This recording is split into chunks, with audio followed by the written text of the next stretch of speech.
Good afternoon and welcome to the October 5th Planning Commission meeting. This is our regular meeting, and if we can, Jerry, could we have roll call, please? Mayor Williams? Here. Chairman Gears? Here. Chris Brown? Here. And John Brown? Here. All here, sir. Thank you, sir. Underneath old business, we don't have any old business at this time. I know from the last meeting we still have one item we're kind of waiting for more information to come back in on. The underneath new business, we have one item. We have the Cleninger Group with the approval of the owner, Norfolk and Western Railroad, is requesting a minor change to the PUD Plan Unit Development Overlay of a general business zoning district PUD/GBD for the proposed purpose of a parking lot at the far east end of 3732 Montgomery Road property. With that, if we have anyone here that would like to explain or give the details of what's all imposed so that people viewing in at a later date will know what we're talking about and what's all involved in the details, so we see what we have. My name's Joan Tepe-Wertenberger, and I'm an architect representing Champlin and Duke Energy on the project.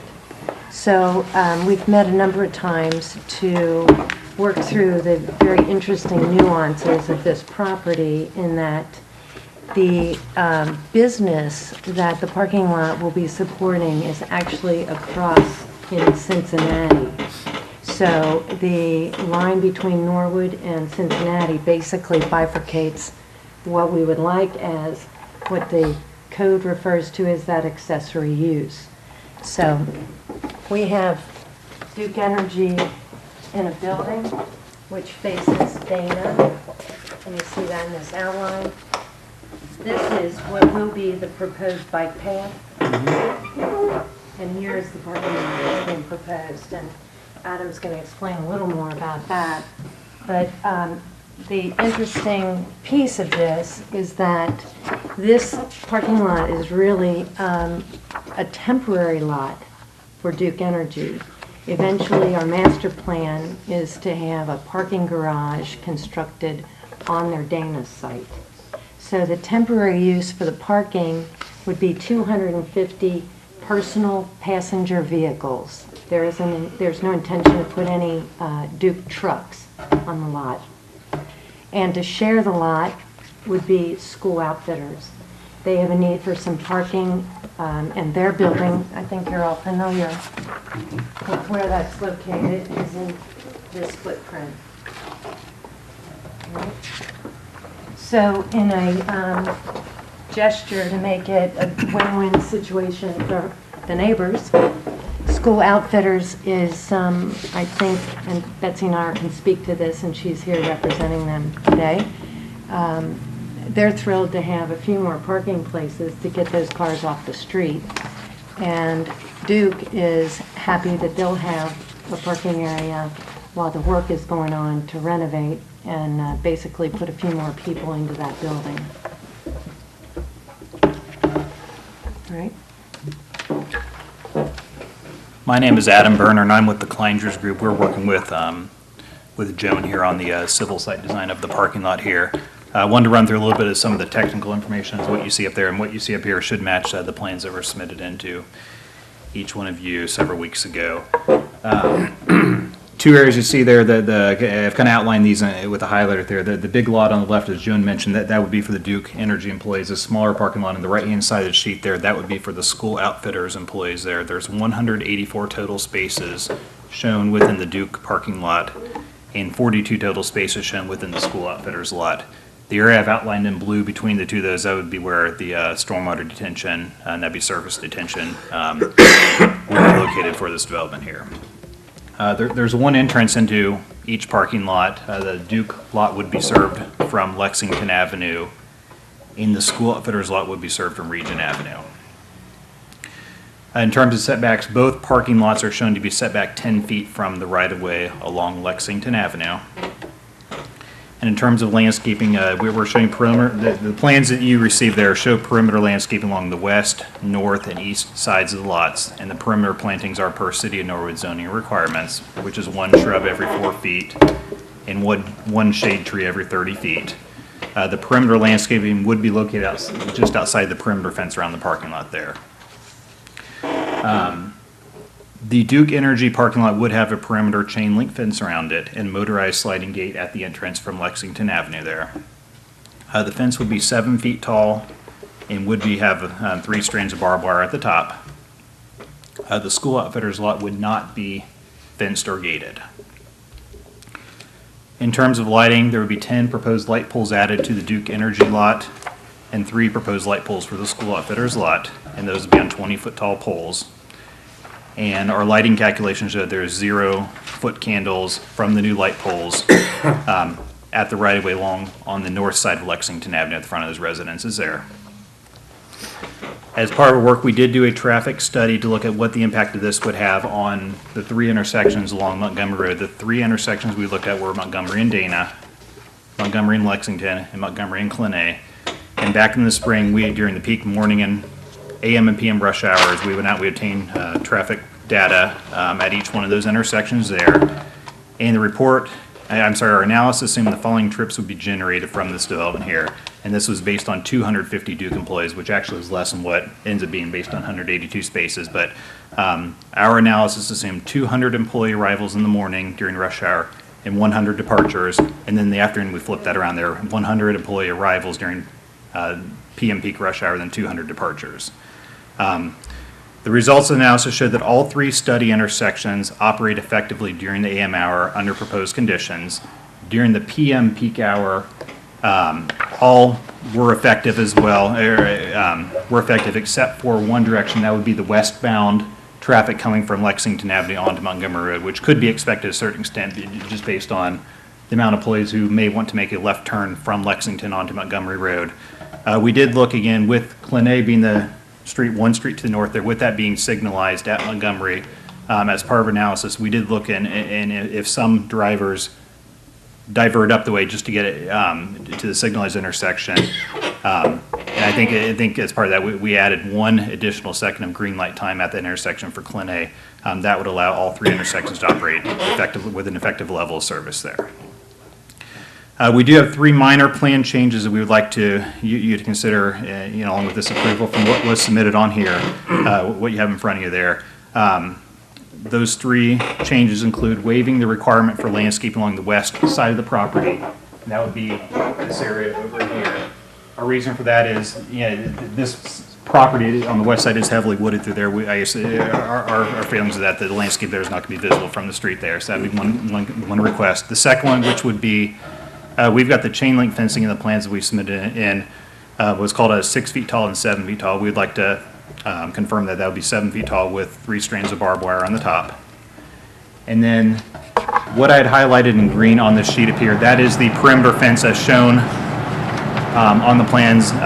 Instead of going around both the school outfitters lot and the Duke Energy lot, we would like basically the fence to follow along the east side. So the fence would not extend out around the school outfitters. It would stop at just along the east side of the Duke Energy lot.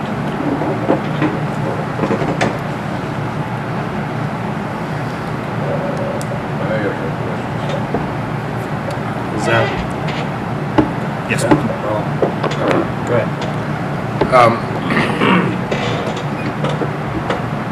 What is going to happen to the parking lot when Duke's no longer needs it?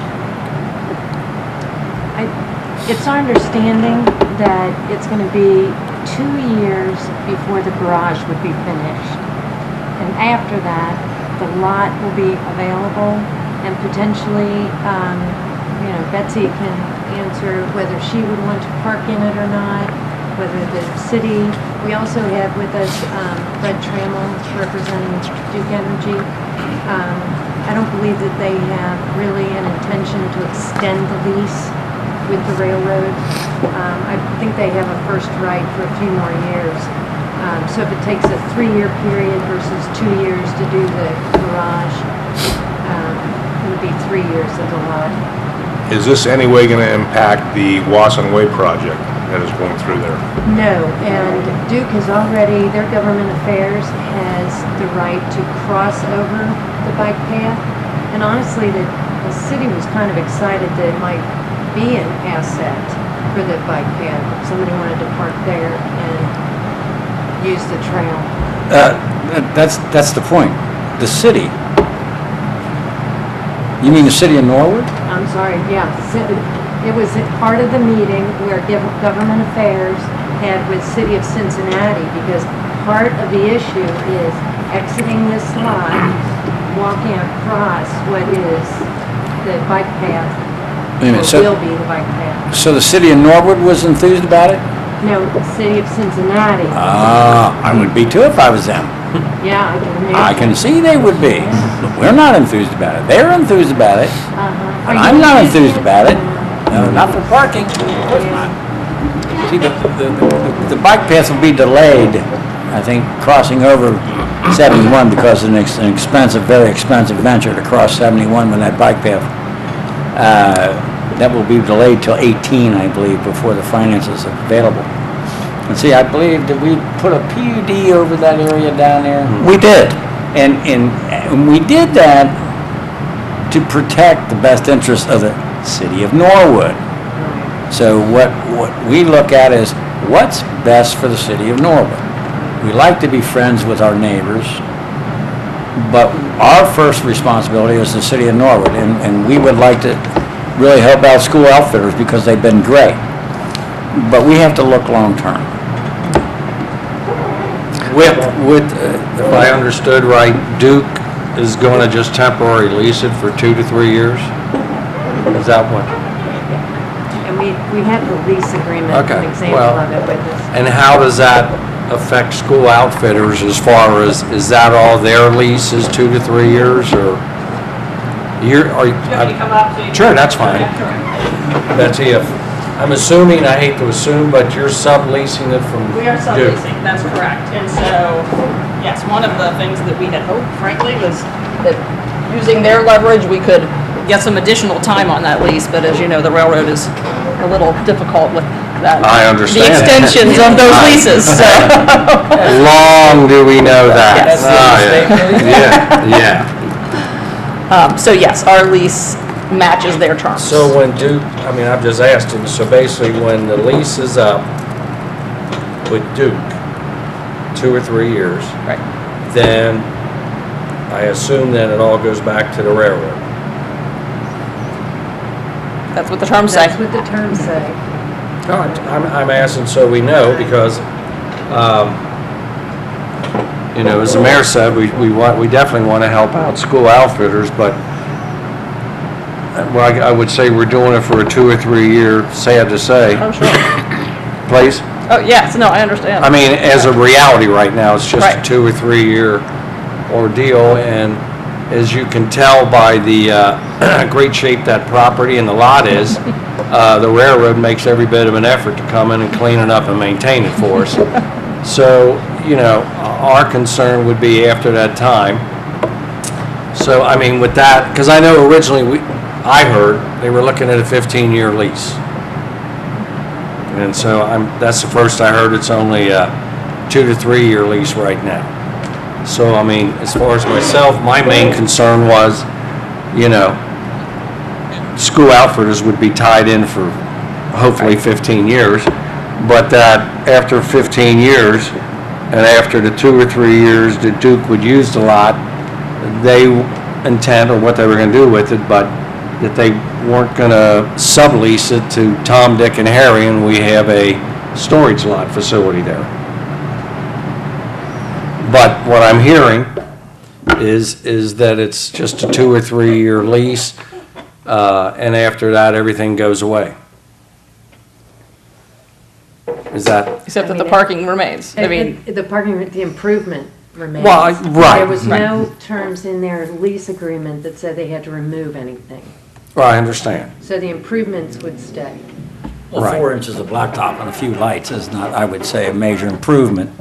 You know, I'm saying a parking lot is one thing. A couple of So the Duke employees are going to park in this lot. Are they going to walk across the railroad tracks to get to employment? Is that the idea? It will be a paved, striped path out the backside that goes into what will be a developed office space in this area of the footprint. So there's a path basically right here. And that's what we were looking for, because originally they didn't show a gate coming out there. So Right. we were curious how they were getting. Yeah, the original drawings doesn't show any access. There's that's not it. We'll need to get that shown for you. Mm-hmm. There's a 'Cause- gate, Okay. there would be a gate here, it would be a card swipe, and then you'd come across into the Duke property. As I know when we met originally, we talked about, we didn't have a problem with per se, the parking lot being there on a temporary basis, but our request was entering and exit the Duke's property lot over the trail, which would cut back on traffic on Lexington Avenue. That was our original discussions, if I remember it correctly. That's right. And our well, when we did speak to City of Cincinnati about the bike trail, I would say, I think you're really moving forward at the year 2018. I think it's going to be 2019 or 20 Correct. before they even get to that area, if then. And we look out for, like I said, our interests are, in other words, School Outfitters is a great company, been here and grown and done out. Outside of that, we'd like to help School Outfitter. What's in it for the city of Norwood? A parking lot. What does that do? It makes very convenient for people who work in Cincinnati to park in Norwood.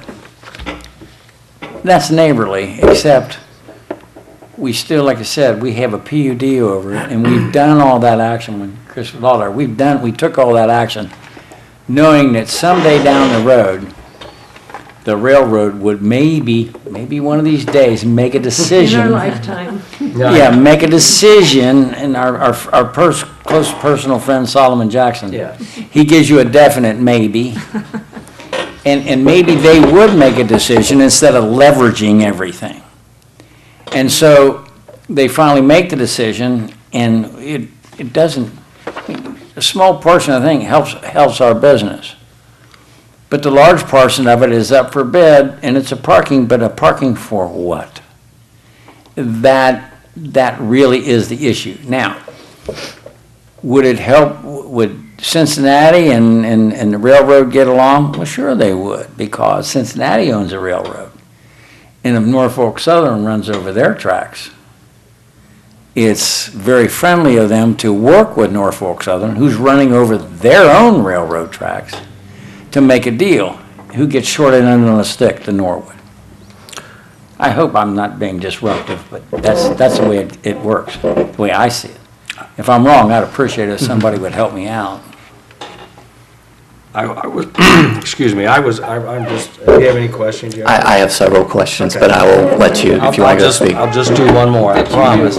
With this change, and this is, I'm asking on behalf of the commission, is there a way we can do a temporary 3-year max amendment or change, and after Duke is finished with it, it's no longer accessible for Duke, I guess, or not Duke, but basically, I guess my question was, can the railroad then turn around and lease it out to somebody else? Well, that's a good legal question. I mean, speaking as a citizen, Right. I would think that the city would not be able to do like a 3-year PUD. Okay. Because generally speaking, they do run with the land, and as the mayor pointed out, we do have a parking lot with a 2-year lease for Duke, but afterwards, we don't know who the railroad will lease it to. Right. And I have a lot of concerns about the parking lot. My first concern is you mentioned that you would intend it to be an accessory use, correct? For School Outfitters. Okay. Well, that's good, but there's one problem here. School Outfitters is not on that parcel of land. They are across the street. And for a proper accessory use, it has to be a use accessory to the principal permitted use on the lot in question. So is there a use on the remaining portion of the 9-acre parcel that isn't being used for the parking lot? No. Okay. Now, that leads to one issue is, does our general business district allow a parking lot as a principally permitted use? And in my reading of the table of use for the GBD and our zoning code, parking lots are not principally permitted use on any parcel. It has to be an accessory use to something. Furthermore, we can't give use variances. This planning commission can't, the BZA can't. So as it stands now, I'm viewing it as an illegal use because parking lots are not principally permitted. That's one issue. Laying that aside, planning as a PUD, there's anticipation that you try to provide innovative designs in response to restrictions that prevent that innovation.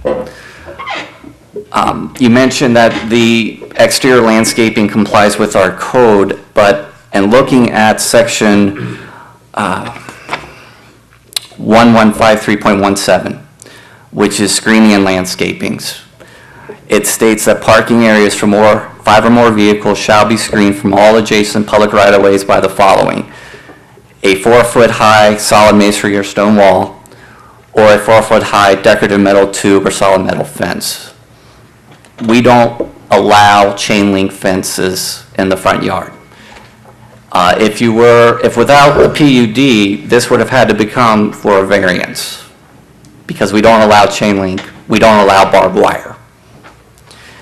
And I'm curious to know why Duke needs the chain link and barbed wire when School Outfitters does not, when it's the same type of vehicles being parked there, personal vehicles being parked there. I take it, so that's one issue. I don't hear anything from the applicant saying why they need the chain link fence with the barbed wire, and why that part of the parking lot does not comply with our code. The other concerning issue is, for a parking lot as an accessory use, it has to be set back 30 feet from the public right-of-way. So you're setting it back 10 feet. Furthermore, at an intersection, it has to be set back 40 feet. So you have both right-of-way of Lexington and Regent, so you're asking for a reduction of our setbacks by 20 and 30 feet. With PUD, we can do that, but it's in anticipation of allowing for an innovative design. An example of a PUD that we have is University Station. Under our old code, it required a PUD. Under our current code, you could build it as a right, but it was built as a PUD. Cornerstone was built as a PUD. Rookwood was built as a PUD, because the PUD allowed for innovative designs. As the mayor pointed out, this is simply a parking lot. Furthermore, the parking lot itself doesn't comply with our island requirements. We have 15 or more parking spaces. You have to have islands located at the tie end of each parking row. 15 spaces shall be located in a continuous row without being interrupted by a landscape island. There's landscaping requirements for those breaks. Basically, what we intended for our parking lots to be is not simply a sea of asphalt, but having some landscaping. And again, we could, as a PUD, waive those requirements for an innovative design. I'm not seeing it here. What I am seeing is a parking lot that meets none of our zoning code. It may not even be a permitted use on that parcel of land. And I haven't received any information under our PUD that would allow us to make a decision to approve something that meets none of our zoning code, is not a permitted use. What's the innovation? What is the plan of this parcel other than allowing Duke to have a 2-year lease access? There are several, this parking lot meets none of our code. Maybe I know the Regent might not meet, that Regent intersection where it goes out on Regent may not meet our code. I think the access on Lexington will. And keep in mind, this is a parcel of land adjacent to residential houses. So this is what residents are going to look across and see, a 7-foot high fence with barbed wire. There are some 7-foot high fences and barbed wire, but those are primarily in our industrial zones. We had a heated discussion when they attempted to put such a fence on Montgomery Road, which was ultimately denied. I'm sure the residents would not want to look at a 7-foot high fence with barbed wire. I too share the concern of what the railroad's going to do with the parking lot once the lease is up. I doubt that they would be generous enough to allow Wassaway to use it, especially since a majority of that parking lot is going to be restricted access. So at this point, I don't have any sufficient facts from you guys as to why we should be waiving completely our parking lot requirements and our use requirements for this project. If you can give me some idea or some reasoning, or were you aware of the requirements? I don't know. We're very aware of it. Okay, so you're aware. A number of times with city officials. Okay, so they went over the They've lands, gone through all of those, yes. the island requirements What and was the fencing. difficult is how much, if you want innovation, probably the only thing I can offer by way of innovation is the fact that they had the ability to talk to the railroad. So that was a pretty innovative approach to say, can we take this empty lot and use it? So the fact that the railroad was willing to do that and enter into an agreement, I think is significant. I think that, I tend to agree with you on the fence.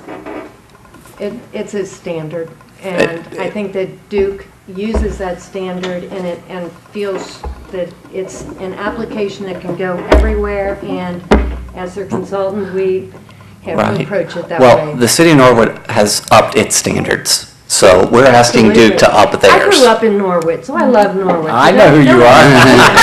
I know who you You don't are. have to I'm not embarrassed about Norwood. I sing its praises, so Yeah. I'm with you here. Well- So we're not being in an animosity kind of situation. Sure. I mean, standards, to say it's the standards, again, is not evidence that I need to Right. justify granting basically waiving our entire parking lot requirement and allowing a use that isn't allowed. I think that you're right about the fence. We need to go for it, and if it's rejected, it's rejected, and Duke will have to understand that. There's a couple of things, and I know who you are, and I know very well how you feel about the city. But on the other hand, I just want to make sure that we don't consider the railroad a benevolent association. Oh, we're with you on that, That too. the railroad does something, it's for their benefit. And for them to permit this, they have something in the back of their mind. I can't even talk to that. Well, I can. Yeah. We've talked to them a lot of times, and I know how they work, and especially Solomon Jackson. So, and he's welcome here to counterclaim that anytime he likes. But we have to look at what's better. I would like to see something, number one, I want to see that when Duke's done with it, gone. Or, and I want to see school outfitters taken care of. Now, down the road, if you can satisfy Chris and take care of school outfitters, I mean, we're receptive, but I know that eventually that bike path will, that unlit, unsupervised, unmonitored bike path will eventually come into Norwood, and I think it's a leverage for that. I really believe that. And that's why when Chris was here, we took, Chris made the recommendations, and we took the actions that he recommended to protect that area up there. So at this point in time, I can't see it happening, but I may be wrong. So the lot when you say go away after the 3 years, does that mean return to the field? Well, somebody's gonna have to come up with something. I mean, we get, if there was a company that was gonna move in there and say, listen, we're gonna put Class A office down there, and then that parking lot's gonna help us out, bingo, we're in. We like Class A. Oh, yeah. So bingo, we're in. But, okay, Duke's done, it's, they're gone. Railroad says, what am I gonna do with this parking lot? No way. No way do I trust, no way. So, I mean, we have to look at what's better for Norwood. And if you make school outfitters happy, and somebody wants to put an office building in down there, Class A office building, and that parking lot's gonna help them, go with God. That's a very large parcel of land, and what's anticipated is, you look at the highest and best, we don't want to restrict people's using the land. The railroad could lease to somebody and build a Class A office space, and they would still go through the same process, but that's permitted there. What is in fact they're doing is they are providing us with the least productive use of that property is this proposed parking lot. It's one notch up from the vacant field that is there now. And parking lots are fine because, again, they clear the way for a Class A office space. But I think the main concern is there's no permitted use on that other remaining residual parcel that ties into that parking lot. And parking lots are not a principally permitted use in our GBD zone. Chris, if I can just interject one thing. Per the zoning, the accessory use is accessory use to permitted and conditional uses. Correct. Not necessarily accessory uses to permitted and conditional uses on the same land. It's within the district. And just to I would- interject just one more thing. Sure. In GBD, there is no front yard, the front yard setback is 10 feet. All other setbacks are 0.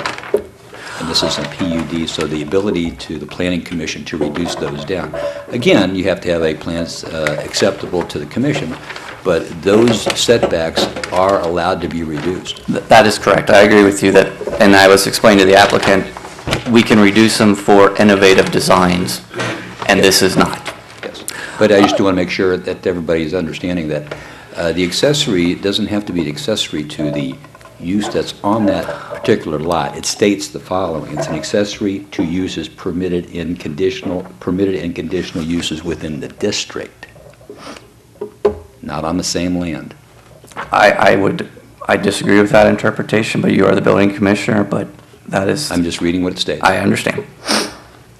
I do think that from an innovative standpoint, we can look at it as a way to get a safer environment on that street. There's parking on both sides of that street, and a lot of it is Betsy's people. So that's why it turned into a very attractive situation to get the cars off of the street into a lot and have some additional parking as they continue to grow and develop. Well, actually, there's studies that show that on-street parking is more safer because it narrows the street length and it slows people down. Lexington's a very wide street, and because people are parking on both sides, they're more apt to slow down because the street becomes narrow. And on-street parking is a great resource that we have that we can offer to. And I support the mayor, and we want to give more parking to school outfitters.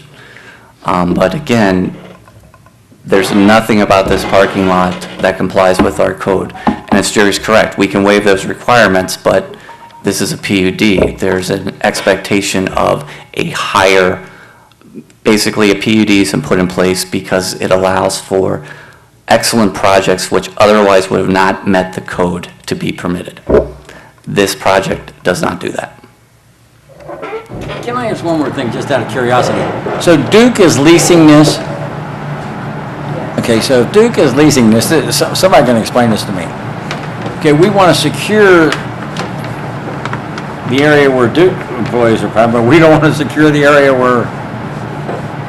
Well, I don't know that it was a requirement. I don't think we even And talked about it. frankly, I had sent a note to Jerry earlier today, just confirming that we are still working out some details with Duke on our agreement with them. So, we are in support of the concept of the project. We still have a few of those details to work out. So, we would plan to put up a fence actually that matches the one we currently have in security. If you guys are familiar with that, I believe it's a code conforming, I don't know what that's called, iron garden fence, essentially a nice looking. But you don't require barbed wire. No, not at all, no. So that's something we're still discussing in our contract agreements with Duke on this project. So. Is Duke going to be parking their, maybe this gentleman can help me, is Duke going to be parking their vehicles on this property? Not our operational vehicles. It will be only employee vehicles and small company vehicles. I drive a company car, it's an Escape. So we'll park those company vehicles on there. Nothing larger than a pickup truck. All of our operational vehicles will enter the Dana property on Dana Avenue. I'll say one last thing. As it stands now, I don't like it. If somebody comes back and says, okay, we got something that benefits Norwood and school outfitters, we look. But unless it benefits Norwood and meets our code, we gotta have, Mr. Brown is right. If we're gonna do some things, what do we get? We get a parking lot. That's a big deal. That's what we need. That brings in a lot of money. When it doesn't. So we could be in fact devaluing the outlook of that property down there by doing this, because if a developer looks down and sees a parking lot going in, that developer automatically figures, well, that parcel's gone. And so there's not enough land for me.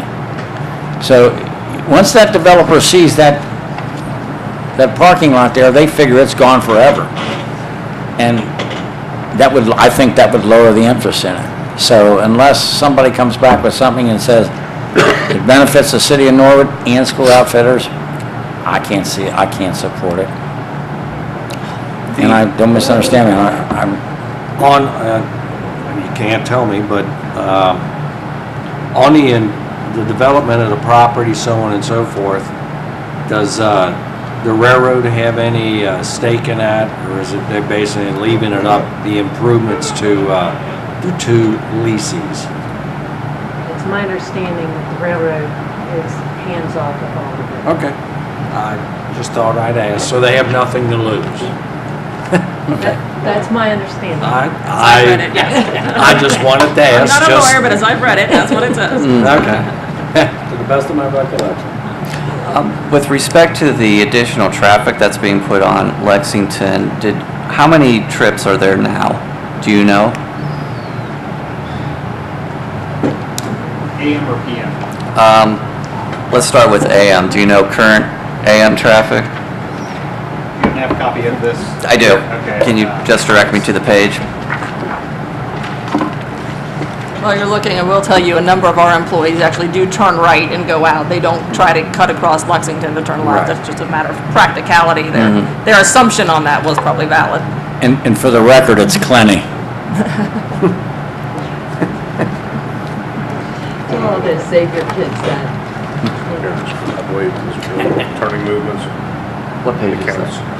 Figure A, which is about 5 pages into the report, shows the counted traffic volumes as of last month, or earlier this year. Okay. So Lexington at 10, is that correct? There was 10 cars? In the AM peak. AM peak was there are 10. Vehicles going, I guess, turning left on Montgomery Road. from Okay. Lexington. And onto Lexington, there was 3 AM peak. Am I reading that right? If you're from northbound, southbound traffic on Montgomery Road, yes, there were 3 cars turning Okay. left on Lexington. And northbound, there was 17. That turned right on Lexington. And I believe the parentheses, is that PM then? Yes. Okay, so 26 and the PM turning left on Lexington. And so what you're telling us is basically you are going to put 10 times as many cars going down Lexington with this parking lot? Okay.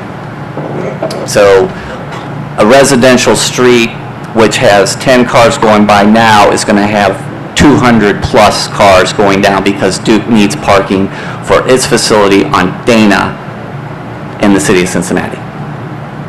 So basically, that neighborhood gets to bear all of the traffic on the parking lot for Duke. Is that correct?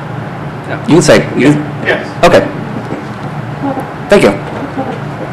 And by the way, when you review the PUD, one of the things that is considered is effect on city services and infrastructure.